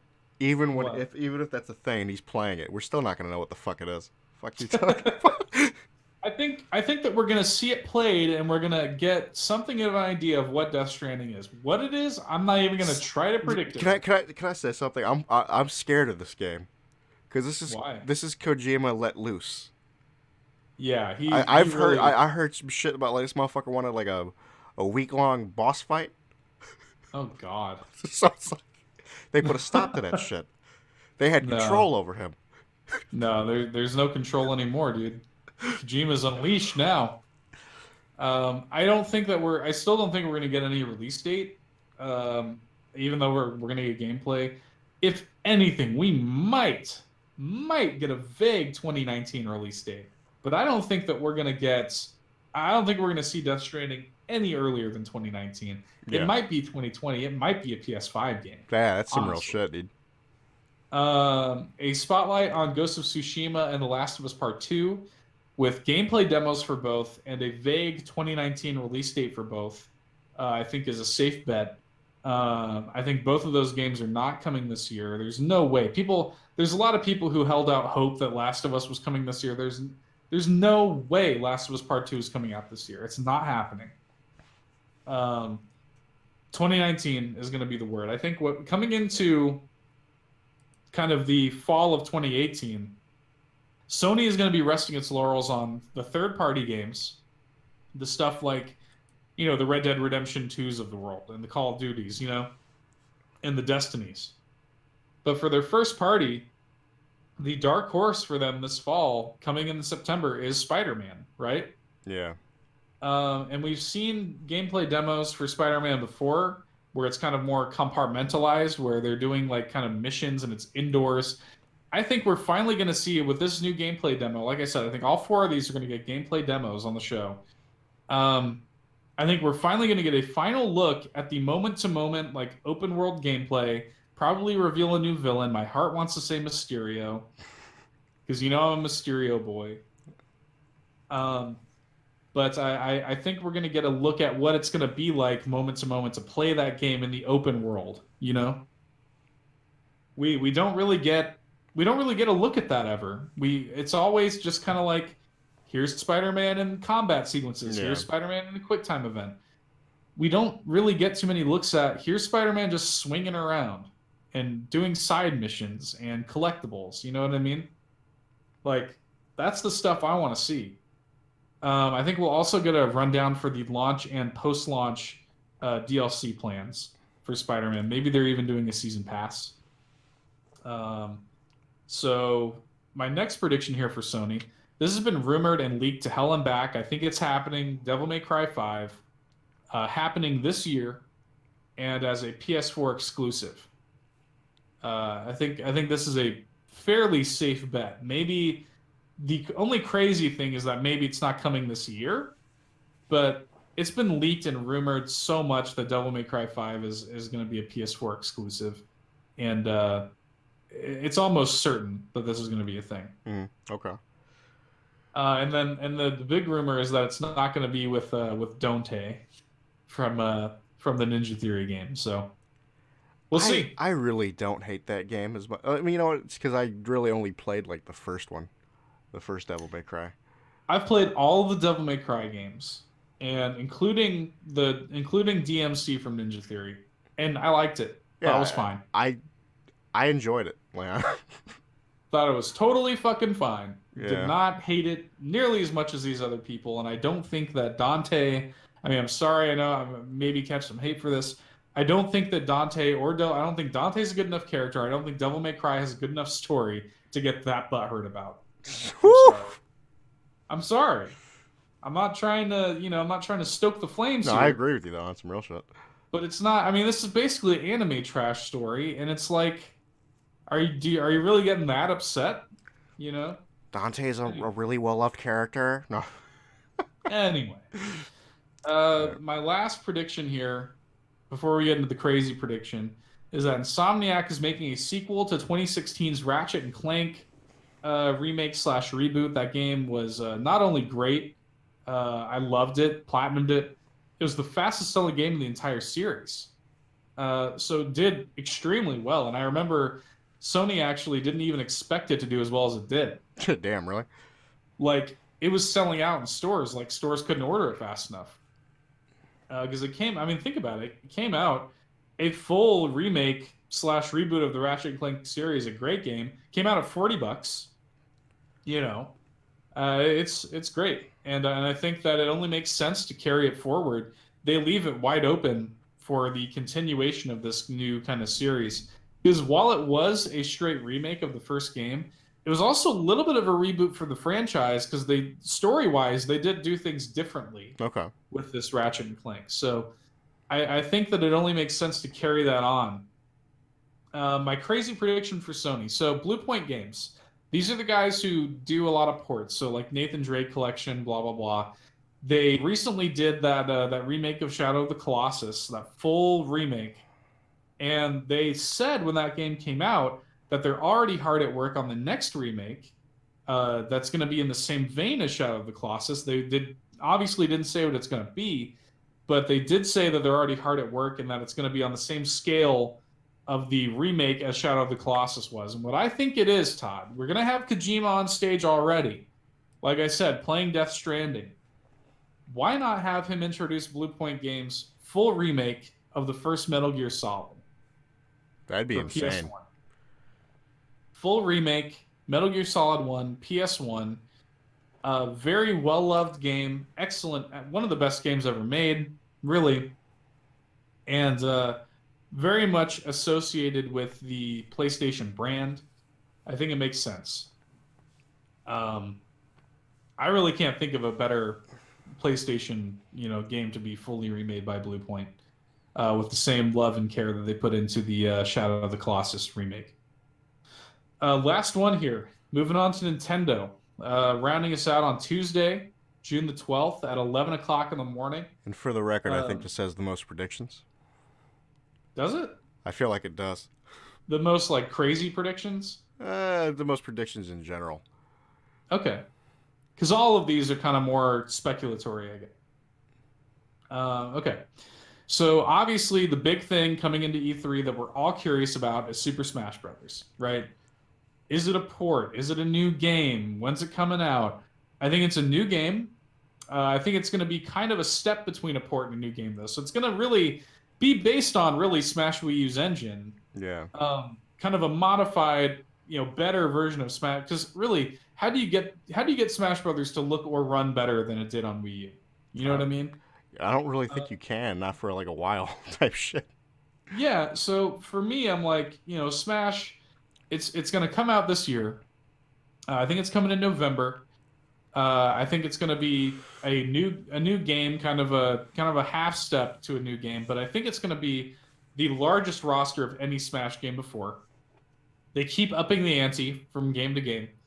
We're gonna get a big blowout for Smash this E3 because they're doing a tournament.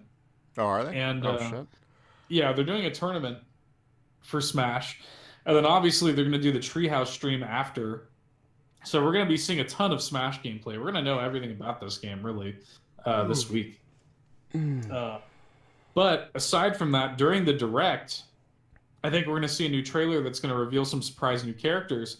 My predictions for the new characters, I'm going to give you two. Okay. Ridley, I think, is finally going to come as a playable character. Okay. Fans have been clamoring for Ridley, playable Ridley, since Melee.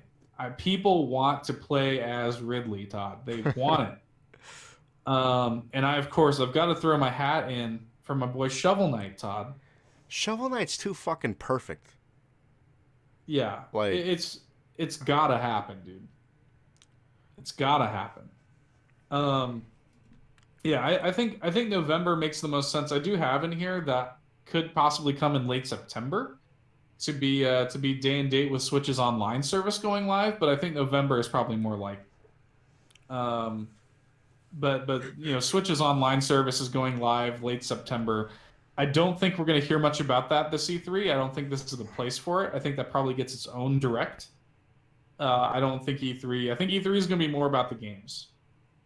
So that's Smash. Next prediction: the rumored Star Fox Grand Prix from Retro Studios is real.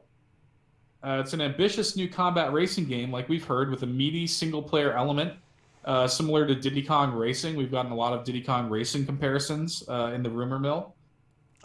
It's going to be the big kind of surprise reveal of the show. I think it's going to look great. My prediction is that honestly interests me in it because I love me some Diddy Kong Racing. Oh, Diddy Kong Racing, fantastic game, wonderful, wonderful game.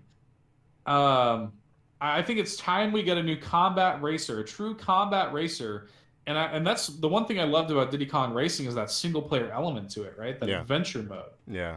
Right. And I think that's what Star Fox Grand Prix is going to tap into. I think it's going to be a big surprise reveal. I think it's coming next year. But I think it's going to be revealed here at the show. This is despite the fact that Nintendo has said when they're in their kind of like little blurb about what this Direct is going to be about. It says Switch games in 2018. So, it may be a little risky to be predicting 2019 games, but they I still think we're going to get a taste of 2019 in this Direct. The new Yoshi game coming out this August, and what's more, so is a Switch port of Yoshi's Woolly World. Much how they handled the release of Bayonetta 1 and 2, I think the physical version of the new Yoshi comes with a copy of Woolly World packed in, a download code, but I think you can still get it for a discount with the digital purchase. So that's basically how they handled Bayonetta. It was like $30 a piece if you bought it digitally, or $60 physically to get both. Okay. So I think that's probably how Yoshi is going to get handled. I think that's coming this August, and it's going to get a date. It's going to get a title here at the show. The next Legend of Zelda game is announced for Switch. I think it's going to be a top-down 2D game, kind of in the style of a Link Between Worlds. I don't think we're going to get a new 3D Zelda for years, but I think it makes sense for us to get a new top-down 2D kind of game. A Link Between Worlds, extremely successful. So I think it makes sense, and the Switch is the perfect platform to have a game like this. Yeah. So I think this is coming. I was apprehensive about putting this on the list, but I want to will this into existence. I just want to. I really want a new Link Between Worlds style Zelda game on Switch, top down 2D. Man, I would be all over that. This is a little more of a safe prediction. New proper DLC will be revealed for Super Mario Odyssey this year. Not just the little sporadic costume updates we've been getting. I'm talking about a new mini story and new kingdoms, like a kind of a side content kind of thing. There's been rumors that there was going to be a Luigi's Mansion based kingdom, so maybe that'll be a thing. I don't know, but I think that we're going to get some substantial Super Mario Odyssey DLC, not just these little drip fed costumes that we've been getting. I think we're going to get real DLC for Mario Odyssey. My last one, crazy prediction for Nintendo. Blizzard is officially supporting the Nintendo Switch, announcing ports of Hearthstone, Diablo 3, and Overwatch for the console. That's pretty crazy prediction. It's a crazy prediction, man, but I think it's possible. Dude, that'd be fucking insane, honestly. Like, I feel like Diablo 3 would be awesome on the Switch. Yes. Dude, like, that would be great. Oh. Hearthstone is perfect for the Switch. Oh, Hearthstone is especially perfect for the fucking Switch. And the reason I pull Overwatch is because it isn't super graphically intensive. It's Overwatch. not. Like, honestly, like, a shit computer can run that. Like, yeah, any computer can run Overwatch, really. So the Switch should be capable of running it. There's all this talk. It's confirmed, essentially. Fortnite is coming to the Switch, right? Oh, no. It's happening. Like, it's real. Like, it was leaked, like, several weeks ago, but then there was an eShop update yesterday that somebody discovered the Fortnite Switch icon on the eShop. So, it's happening. It's not officially announced yet, but it's happening. Fortnite is coming to the Switch. So, I think the kind of vibe that I think that Nintendo's going to have for third party at E3 this year is that quote unquote real games are coming to the Switch, like Fortnite, and I think to that end, something like Overwatch would make sense on the Switch, and I think Overwatch would be wildly successful on the Switch. I think it would too, yeah, honestly. Like, especially leading into their online service update coming in September, I think that it makes sense. I would love to see Overwatch on the Switch. I really would. I wouldn't mind that one bit. I don't know that I would get it on the Switch. I wouldn't, because it's like we already have. It's the same reason of like why I barely play on PC. It's because it's just like if I was able to transfer all of my shit, I probably would. But that's not a thing. So it's like PS4 is my go-to because I have all my damn skins. But Blizzard has been pretty good about supporting console gamers. They've got a big console fan base. They've been pretty good about supporting PS4 and Xbox One with Diablo 3 and Overwatch. So I think it would make a lot of sense if Switch was the next to be supported. So that's my crazy prediction for Nintendo. I feel like that's your craziest prediction. No, I'm just. It might be. It may well be my craziest prediction here. But that's what I got for my predictions this year, man. I really think that it's going to be an exciting E3. E3 is an exciting time. I like making these predictions. You like making lists in general. Like, I'm a big list fan. Yeah. I'm a big list fan. Is there anything real quick before we wrap it up? Do you got anything off the top of your head that you think we might see at E3 I want. Let me get one. Give us a nugget. Give us one crazy Todd prediction. Crazy Todd prediction. To see if hashtag Todd was right. It won't happen, but I want to see Armored Souls, man.